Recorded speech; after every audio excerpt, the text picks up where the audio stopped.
Trust me, these chicken tacos were all over my page, so let's make it together. Grab 1/4 of capsicum, half onion and half tomato.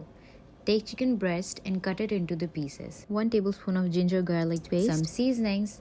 To marinate the chicken, add 1 teaspoon of ginger garlic paste, 1 teaspoon of red chilli powder, 1 teaspoon of turmeric, 1 teaspoon of coriander powder, 1 teaspoon of chili flakes and half teaspoon of salt. Mix it well and keep it for 10 to 15 minutes. On medium flame, add 2 tablespoons of oil and fry the chicken nicely. You can also deep fry it if you're avoiding oil.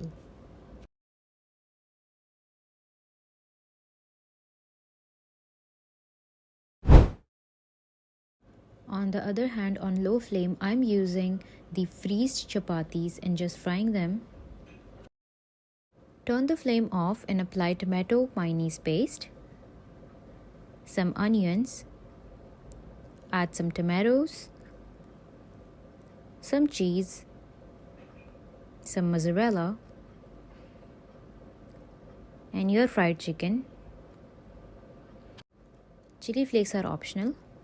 Add some capsicum, close the lid tightly, and wait. And there you go. So easy and quick to make. Have fun.